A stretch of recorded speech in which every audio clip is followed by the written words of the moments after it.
Bismillahirrahmanirrahim. Assalamualaikum warahmatullahi wabarakatuh. Kita bertemu kembali dalam mata kuliah Bisnis Project. Ya, kali ini kita akan membahas tentang eksekusi dan monitoring project itu sendiri. Dalam hal eksekusi dan monitoring project, nah, kita akan bahas tentang konsep eksekusi project dan tahapannya, lalu juga mengetahui alat dan teknik monitoring project, ya, eh, serta menganalisis metrik dari kinerja project itu sendiri. Dan yang terakhir, mengidentifikasi tantangan dalam eksekusi dan monitoring. Kita awali pembahasan dari pengertian eksekusi dan monitoring project menurut ahli. Menurut Dr.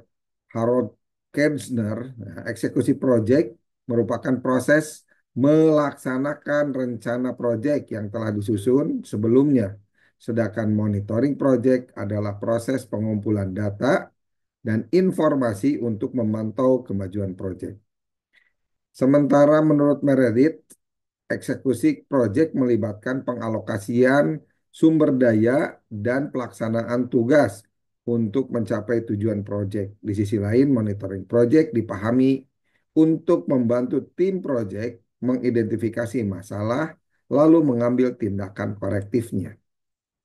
Jadi secara umum, eksekusi proyek merupakan fase atau tahap implementasi di mana rencana proyek dijalankan untuk menghasilkan deliverable dari proyek itu sendiri.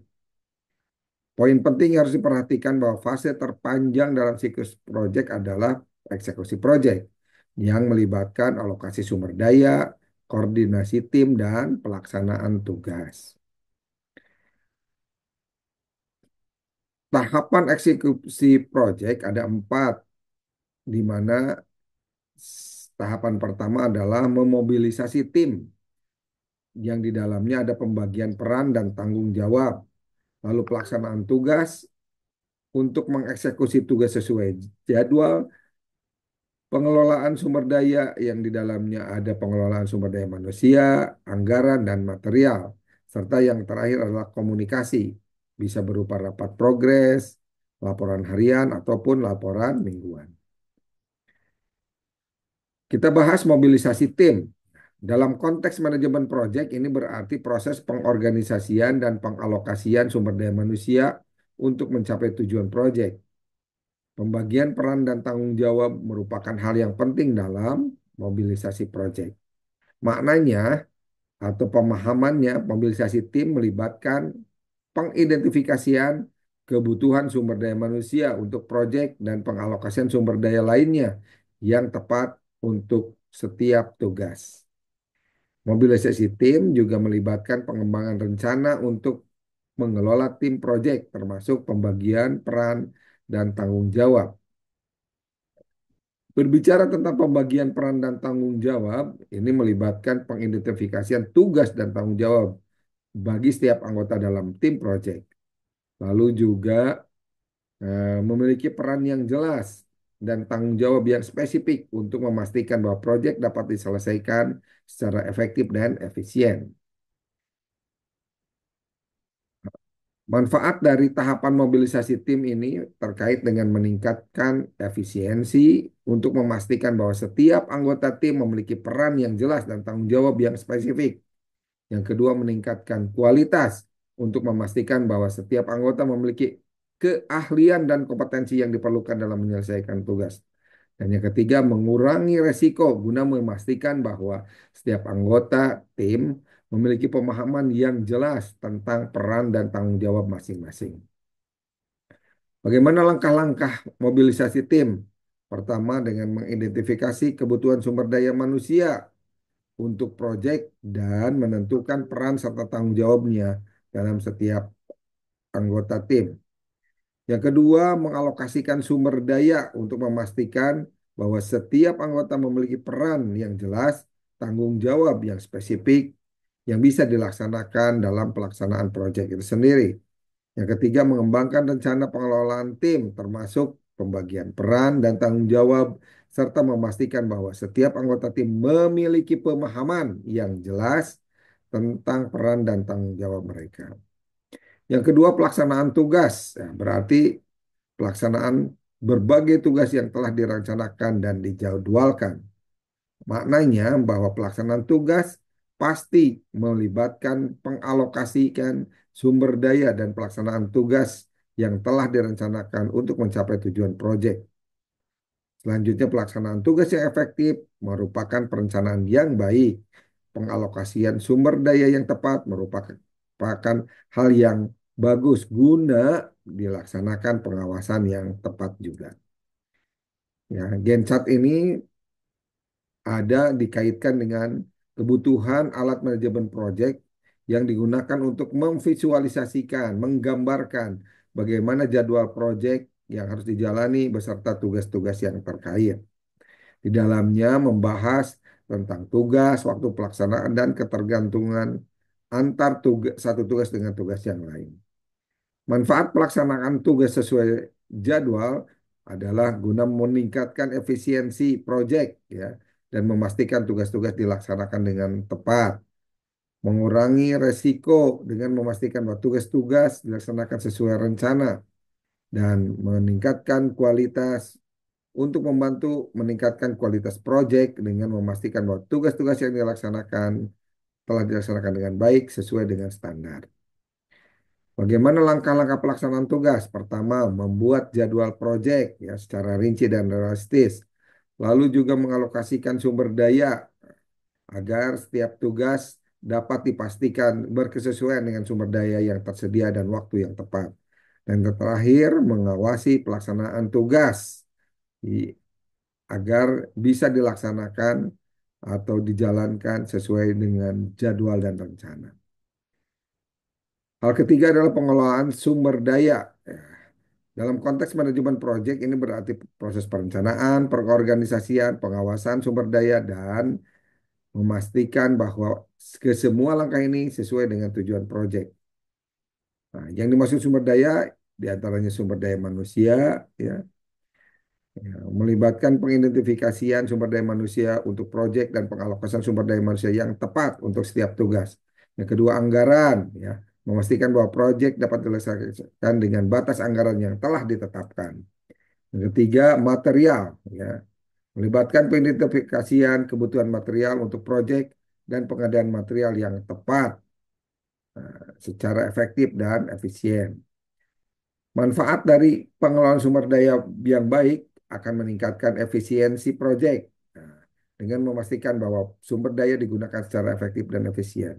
Yang kedua, mengurangi resiko dengan memastikan bahwa sumber daya yang diperlukan tersedia pada waktu yang tepat. Dan yang terakhir, meningkatkan kualitas proyek dengan memastikan bahwa sumber daya yang digunakan sesuai dengan standar. Adapun langkah-langkah pengelolaan sumber daya dengan mengidentifikasi kebutuhan sumber daya, mengalokasikan sumber daya yang tepat, dan mengawasi penggunaan sumber daya agar digunakan dengan efektif dan efisien. Yang keempat, komunikasi dalam konteks manajemen proyek ini berarti merupakan pertukaran informasi antara anggota tim, stakeholder, dan pihak lain yang terkait dalam proyek. Dipahami bahwa dengan komunikasi yang efektif dalam manajemen proyek, diikuti dengan melibatkan pengidentifikasian kebutuhan informasi, pengiriman informasi yang tepat waktu, dan pengawasan komunikasi, ini bisa memastikan bahwa informasi yang disampaikan akurat dan efektif. Nah, dalam hal eh, komunikasi yang dilakukan, diantaranya dengan melaksanakan rapat progres, di mana di dalamnya terdapat pertemuan yang diadakan secara teratur guna membahas kemajuan proyek, mengidentifikasi masalah yang muncul, dan membuat keputusan penyelesaian. Lalu ada juga laporan harian atau mingguan yang di dalamnya berisi dokumen-dokumen penting yang berisi informasi tentang kemajuan project ya. Apa saja masalah yang dihadapi dan rencana kerja untuk periode berikutnya. Kita lihat langkah-langkah komunikasi dengan mengidentifikasi kebutuhan informasi yang diperlukan untuk proyek dan menentukan cara pengiriman informasi yang efektif. Yang kedua, mengirimkan informasi yang tepat, waktu, dan akurat kepada anggota tim proyek dan stakeholder. Yang terakhir, mengawasi komunikasi untuk memastikan bahwa informasi yang disampaikan akurat dan efektif. Adapun manfaat komunikasi dapat meningkatkan kesadaran dan pemahaman tentang proyek serta memfasilitasi pengambilan keputusan yang tepat. Yang kedua, mengurangi resiko proyek dengan memastikan informasi yang disampaikan akurat dan efektif. Lalu juga meningkatkan kualitas komunikasi beriringan dengan kualitas proyek dengan memastikan anggota tim proyek memiliki pemahaman yang sama tentang tujuan dan sasaran proyek. Tools yang bisa digunakan dalam executive project ada tools bidang software management berupa Microsoft Project, Trello, dan Asana. Lalu juga dari sisi metodologi dengan bisa menggunakan Agile, Waterfall, dan Scrum, dan dokumen pendukung lainnya. Jadi, eh, setelah tadi kita memastikan pelaksanaan eksekusi proyek, hal, hal selanjutnya adalah memastikan bahwa ada monitoring terhadap proyek guna memantau kemajuan proyek dengan cara alignment dengan rencana awal, berkesesuaian dengan rencana awal. Ya.